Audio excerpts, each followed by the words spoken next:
I thought it was a great conversation to bring back here in 2019, given everything that we've seen as of late in a couple years. The conversation about prison, the situation that we've seen out in New York with the inmates that lost power and them knocking on the windows, screaming for help, and just the conditions that are involved with these facilities, imprisoning people, and the horrors that go behind it. Now, I know a lot of people, they hear prison and they think that them people in there deserve what they got, and some of them do. I'm not going to act like they don't, but a lot of them don't deserve the conditions that they're put through. Mike Tyson goes into great detail about that, goes into detail about loyalty, his friends, even though they might have been on the wrong side of the law, the loyalty that they had toward one another, the loyalty that he has toward them still now, and just kind of showed you that loyalty isn't gone and lost in today's age. Iron Mike Tyson, one of the greatest boxers to ever live, and he's grown and developed into one of the greatest speakers we have out here now. Always candid, always honest. Make sure you watch the content, comment on the content, and always hit that like button, like I said earlier. Without further ado, You would think Mike I'm Tyson, great, right? But I mean, let's I suck go. at relationships like that. But I come from that kind of world where everything was dog eat dog. If you had money, if you had jewelry, and if you couldn't defend your stuff or protect it, you were getting taken. You were going to get killed. And all my life I've seen murders and robberies, and I became a part of that. And I took the choice to become a part of it because when you think about it, I have a brother who's like one of the top trauma surgeons in the country. I had a sister that was a teacher before she passed. And so I come from a very educated background. I never passed the 9th grade because I was just so entrenched into the street world. I was just very allured to that. That was really what I wanted to be because you saw instant gratification as far as respect was concerned in the street world. I didn't have much patience, and that's what I wanted. So I started getting involved with crime at a young age. My first arrest, I guess I was, 10 years old, my first arrest. Pickpocket, jostling. And so when I went to the institution, I realized I'm in this reform. All my friends are here. Everybody that saw me on the streets, pickpocketing other guys from different boroughs, and I got addicted to it even more. So I wasn't afraid to go to jail anymore. And so I became a more advanced criminal, so to speak. I remember one day we were in a house, we were robbing somebody's house, and I thought I was talking to my friend. Somebody was whispering. I thought I was talking to my friend, and it was someone else in the house. And I thought I was talking to my friend. So as I told him, I heard somebody, we both were leaving the house, and my friend, who thinks he's a professional, he tried to lock the door, but the guy came, opened the door, and blew his brains out right there. Oof. Yeah, and I ran. I was 12. He must have been 14. I ran. Because that's what you do. You try to get away. And I ran. And you would think that God, that would just send somebody straight. That same that me and my other friends, we hooked up a little bit later. Let's get another house. And that's just what it was. This is how we lived our life. Most of my friends are pretty much dead. Else they got so much time. I'm going to visit some guys tomorrow. And they got caught under this Rockefeller law. They got 240 years. One of my friends got 5 life sentences. He's only 50. And so these are the people that I go and see once a month, sometimes twice a month, because these are my friends. These are who we grew up. These are the guys I stayed over their house when my mother was doing what she was doing. These are my family, and that's what I do. I go see all my friends, and they'll be so intrigued to know I'm at this particular type of event talking about the situation when we were talking about, I was hearing them talking about these hard laws and helping people when they get out. It's going to be a real neat trick to do that because those laws was the guidelines to put them in there for a long time because the people don't want them to ever come out and still get the $60,000 from them, or us, so to speak. So, I'm one of those guys. So I went away in this other prison institution, and it's called Tryon. So I'm in Tryon, and I'm kind of like a badass guy. So somebody said something, or he pulled at my hat, so I stabbed some guy, and I went to another correction. Then I went there. I got introduced to a German by the name of Bobby Student. He started teaching me how to box because I thought I was a tough guy. I didn't know anything about being a tough guy, but I thought I was. And so I went there, and it was so ironic. He didn't want me to go because I kept improving. I broke his nose, and he was a professional fighter, and I'm 12 years old. And so I had this miraculous this was just such an opportunity. I met a gentleman by the name of Customado, an old Italian man. And when I went there, he talked to me. He talked to me for 2 weeks. He just talked to me. I thought he was a pervert because he was saying all these things that I'm beautiful and I can do this. But when I sparred, I was getting shellacked. So I knew it was no way that he would think that I was a good fighter. But he saw something that I still don't see what he saw to this day. I don't know how it worked. And he said that I was going to be champ, I was going to do all this stuff. And that's what made me think this is a perv. Because where I come from, everybody's trying to, it's a perv. I live in Perv City. Everybody's trying to do this. No, this is real talk, though. I'm talking to you, man.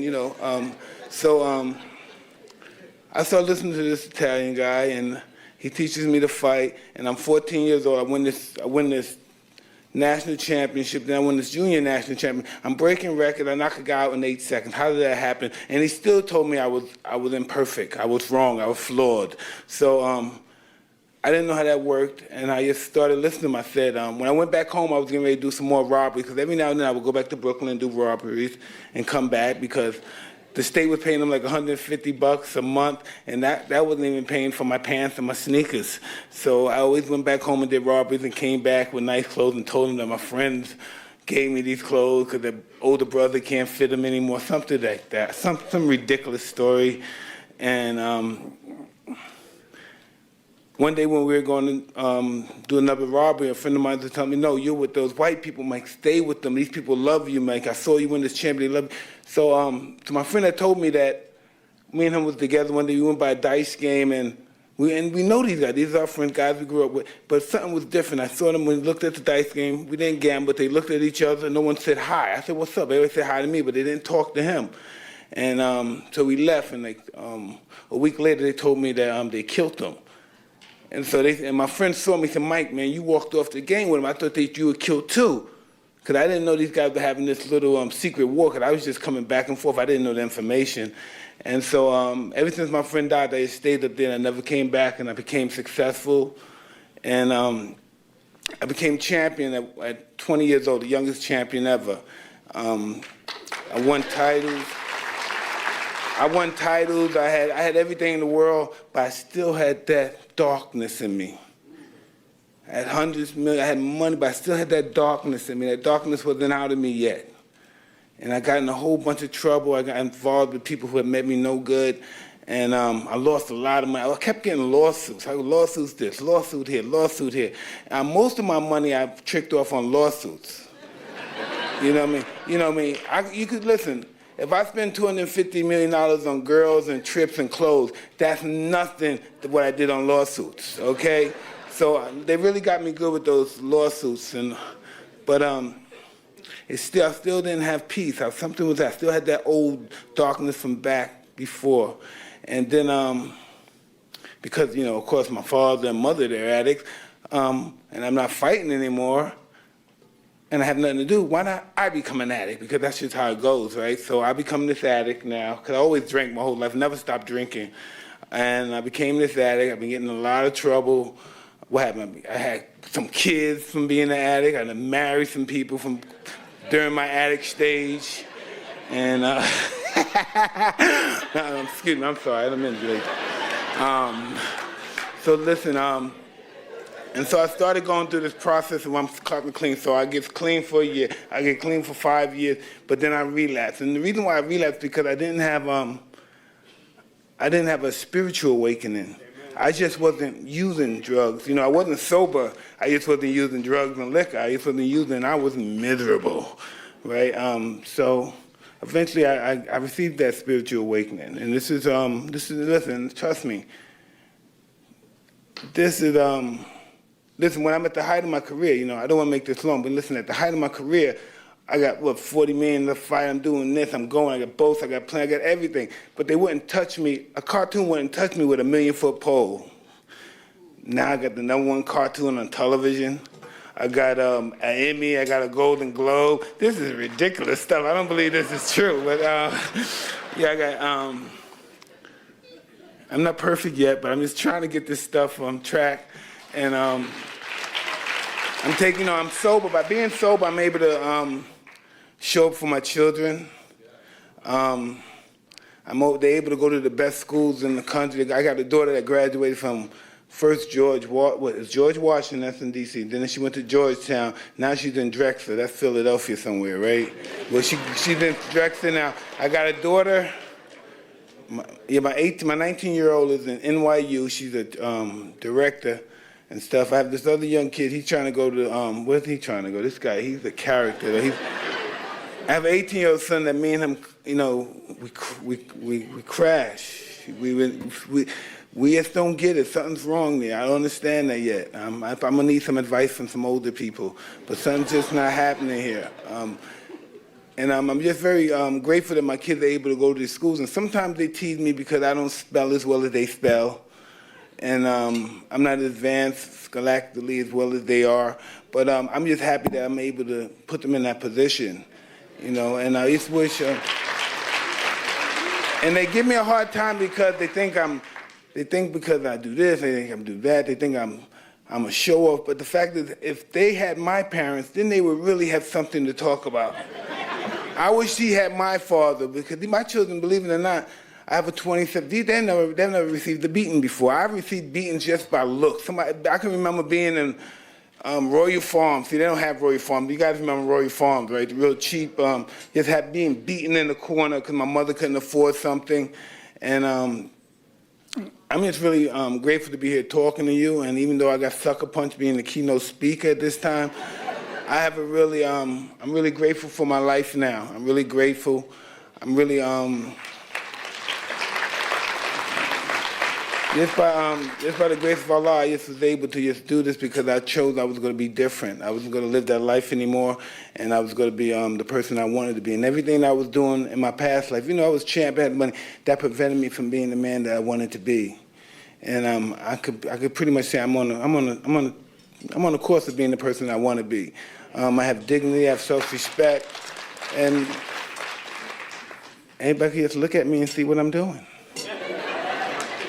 Thank you. Talk about being behind bars and what that was like, and then what. I'm not finished, I see. I don't believe I'm finished. So Mike, can you just talk about your experience behind the bars, and then second, what has been the greatest source of transformation in your life for you to live a more godly life? So first, if you could just talk about bars first. Well, listen, you have to understand, me being behind prison is going to be a lot different than the average person being behind prison. It was not pretty, you see, everything I'm talking about is true, It's not, you don't see like guys walking around, everybody getting stabbed and raped because you're locked down. You don't touch nobody else. You're locked down. There's very few people to trust you that are out. But normally you're locked down 23 hours a day. You're in a cell. And then when you go to the hole and they lock you in the hole, well, me at least, when they lock me in the hole, you're supposed to get your 1 hour of recreation. So I'm thinking I'm going to go to the yard. So they just put a cage to my cell, and they put a cage, then you come out in the cell. The cage is this big, so you just walk for an hour like this, and that's your recreation. And for me, some jails have, I guess, higher security rates. It's just not nice. People go insane. People go to hospital. People die in prison. You never know who you're going to make it home. You may have it out there, but you just never know you're going to make it home. It's so debilitating, and nobody gets, what is the word they say when you go to jail and you get? No, there's no such thing as rehabilitation. Prison is all debilitating. There's nothing rehabilitating about that, because when you go in there, you never come out the same person again. They give you these football numbers, they give you these massive times. I think if anybody do anything over 10 or 15 years, they shouldn't allow them to come back out, because then you got a real problem coming back out. Listen, I'm just very grateful. I'm very grateful I had a good life, and people liked me, and people gave me benefits and stuff, but that's not going to happen to the average guy. That's not going to happen. You know what's going to happen to him when he gets angry and he throws a tantrum like I throw my tantrum? They're going to come in the cell and they're going to beat him to death. The goon squad's coming, they're going to beat him to death. That's what's going to happen. They're going to put you in the hole, they're going to put the holes on you, they're going to beat you to death. And we're living in 2015, and all this, this is something a nation of savages would look at as something that's a disgrace. And this is what we're doing in 2015. So listen, you have to understand, if you can't prepare them from going in there, because once they're in there, I was hearing a gentleman talk about, but preventing them. Once you're in there, they're going to put the whammy on you. Once you're in there, everything's going to change. You have to prevent from going there. Once you're in there, it's almost a wrap. Some guys may become more articulated, more didactic. They read the books and have, and they're very articulate with their words, but they have their demons in there working. They have their demons, and it's really hard to release those demons once you're in that place. Mike, can you just talk about how you've changed your life? And for many of us in recovery, like my friend Gloria said, it's also the spiritual element, because this isn't about changing your mind, it's about changing your heart. And so, whether it's your love of your children, your faith, what is it that's brought about that change for you to live a more godly, holy life? I don't know, I'm capable of living a godly life. God to me is inconceivable to live a life of God. We can only study his life and hope to be able to be in the path of God. But to live godly life is inconceivable to me. To me. I just try to do the right thing.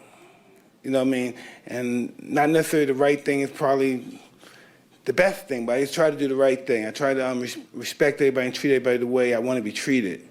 I don't have I don't care what you're black, white, Christian, I don't care what you are. The only thing I want is respect, because I give respect. That's the only reason why I want it. And I just realized that I wanted to change my life. I didn't like the way I was living my life. I wanted a different, I just wanted a better way of life. I just didn't want to be the guy that had it all outside but had nothing inside. And I realized all this recovery and sober thing and life in general is an inside job. If you're looking for happiness from out here, it's going to be disastrous. It's going to be, from my perspective. Maybe other people can get it, and I'm different. I'm a little screwed up because I know something's wrong up there. I have real difficult situation receiving love and happiness from the outside and stuff, but it's all an inside job. It's all an inside job. All we know about God is what people tell us about God, what our mothers or fathers, what they tell us about God. I wasn't there when Moses split the Red Sea. I wasn't there when he got the commandments. When you look at, if you look at the internet, which we all look at, Moses didn't exist. There's no artifacts about it. But I hope that story is true. We're going to the promised land. And just, I know we got our dear friend Mario here. Mario, could you stand up? This is, and Champ, what is your favorite restaurant in Jersey City? My favorite restaurant? Say the White Man. I don't know if it's the White Manor. I only eat at, cause I eat at Ringside. The White Manor, I don't eat there. They have the what's they call those hamburgers again? The sliders. I don't want to eat sliders. Some pork in there probably. I don't want the sliders. I like Ringside restaurant. Tell them what you do with the kids at Ringside. What I do is, we have a gym there, and we work out the kids. Everybody has the program down there, and that's where we hang out with the kids. We work there, and of course it's after school, Mario. The kids have to go to school. But we have that, and we have most of the kids that work there as well. So they get prepared for the workplace, and they're gonna have jobs, and this is pretty awesome. And it's really sad that we live in the richest and most powerful country in the world, and we have people starving out here, and they have no other choice but to commit crimes, else they're going to starve to death or have no dignity, and their wife might leave them out of shame, or the kids might not have respect for them, and I don't know, we can have a gang of these symposiums right here, but we need some action, and work has to be done. All right, say something, Mayor. Go ahead, say something. Say something, Governor. You're preaching. Yeah, but this is just what it is. We need work to be done. We're magnificent. No one talks better than us. No one is more loquacious than we are. No one speaks better than we are. Because I used to date somebody that was in, what's that, Koresh guy? Remember he had, what's that? A Compound. The Compound? I used to date a girl that was in a Compound, and I said, did y'all guys recruit blacks? Did y'all have any blacks in the Compound? And she said, oh, well, yes, we had blacks. They're the ones that give the best recruiting. So I said, there's nobody can talk better than us, right? But we need some action. We just need to get some action. And Jersey City is a beautiful state, and this could be a beautiful country if we we stop being elites and think we're better than other people and treat everybody like brothers and sisters. And this would be a wonderful